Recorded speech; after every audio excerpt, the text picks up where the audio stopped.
Realized I forgot to show you the two solitary plugs on a single rock. When I drilled the hole for and put the frag pieces in, I set that up here. You can see the two frags, and only now do I notice, through serendipity, I got them upside down. You see how the polyp structure kind of points downward? See that?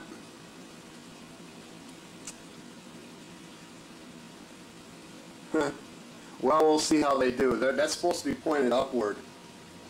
And I thought I got them in right, I guess I didn't. So they're plugged into that rock upside down. Let's see if I can show you the way they're supposed to look. If you look at these, if you look at this frag, see how the polyps point upward? That was where I cut the thing from originally. You can see how the structure is an upward. Here's the other one I cut yesterday. And this points downward. Oh well. I guess the polyps will have to learn to grow the right way. Actually, what will probably happen is a base will grow there, and then new branches will start anyway. So I don't think this will be too big a deal for the coral. But we'll have to see. Okay, well, I'm back from my local fish store, and I got $15 a piece for each of those coral frags. And I came back with a bucket of rock rubble from his curing tank. These little pieces of rock that I'll attach frags to in time. You can see there's no coralline or anything on them really. They're just sort of dead rock that was at the bottom of their curing tank. So about £1.50 worth. Now, if you're interested in seeing where those frags came from,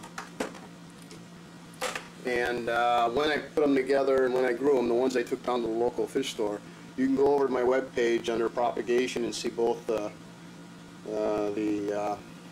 green acropora and the bird nest being propagated and how small they were and when I propagated them and so forth. And you get an idea how long it took to grow them. And in the end, propagating is pretty easy to do. So I just wanted to finish up talking about propagation. It's kind of an interesting rock I thought I'd zero in on. So sure I can get a decent focus on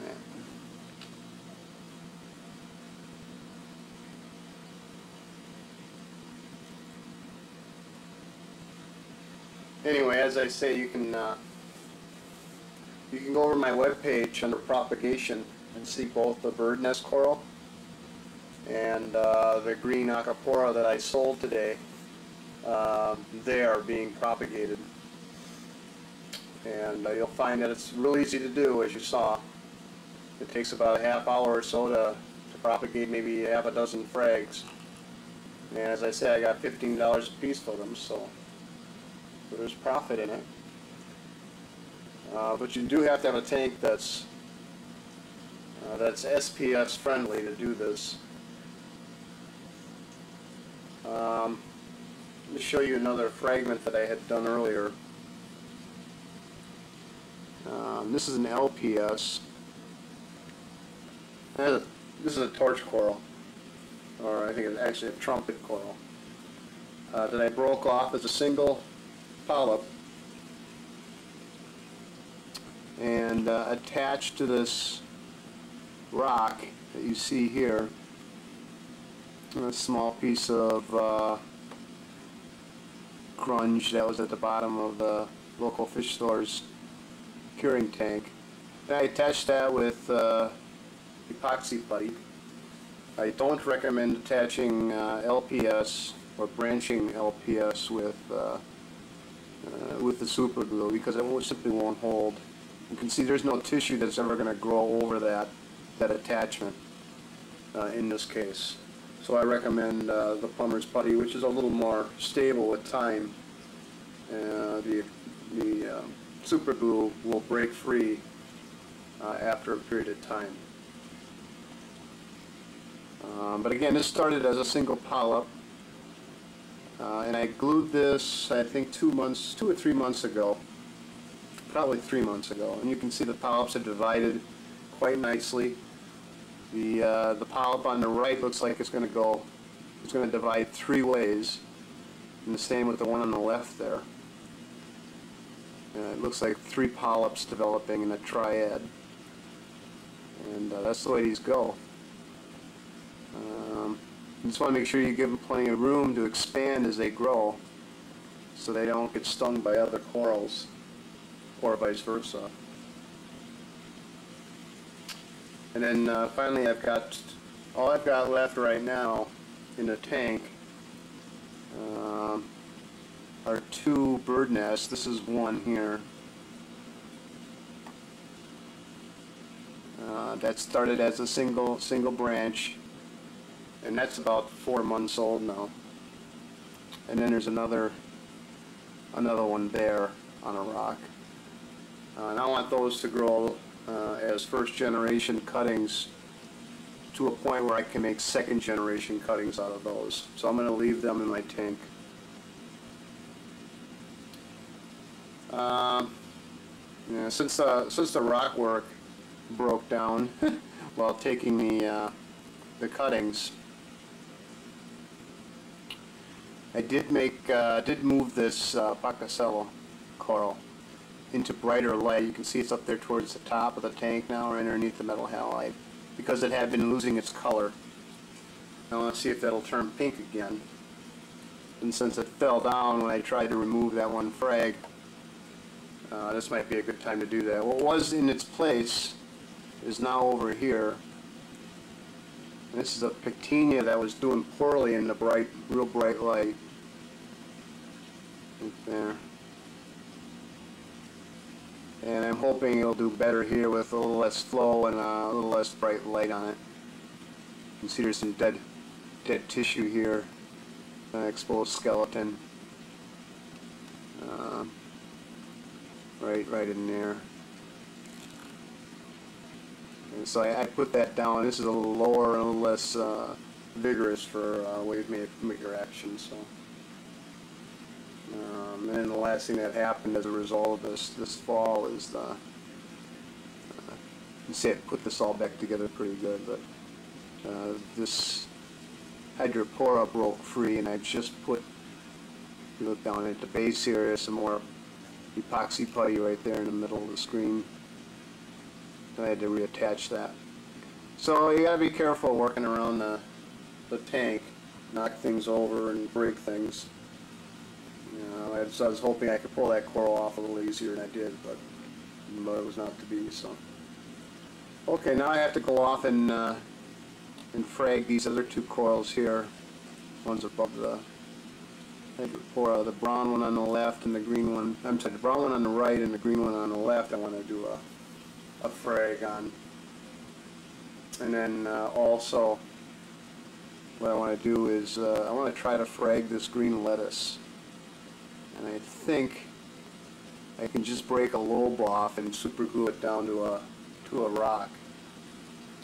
I've had this now for almost a month, and if you look at the edges of I guess you'd call them leaves. There's a good example right in here. If you look at the top of that leaf, if you will, in the front here, it's white. It has a much lighter color. Well, that's new growth. Whenever you see a white tip or a lighter colored tip, that's usually new growth on a coral. That being the case, I suspect this coral is going to do just fine. It's acclimated and growing, and I would suggest waiting until your corals do that, until they're acclimated and growing, before you start taking cuttings off of them. And this thing is now healthy enough that it could survive a cutting. So maybe I'll take a couple of wafers off there and glue them down to some rocks and see how it goes. The other thing I want to do a cutting of is this greenish yellow bird nest. I was going to let it go maybe perhaps another couple of weeks just to be sure it's going to do well, because this is fairly new. Okay, I think that ends the propagation for now. Depending on how long I keep this tape, I might go back and we can go over and take a look at the the cuttings we just made here. This is those two plugs that are put in upside down.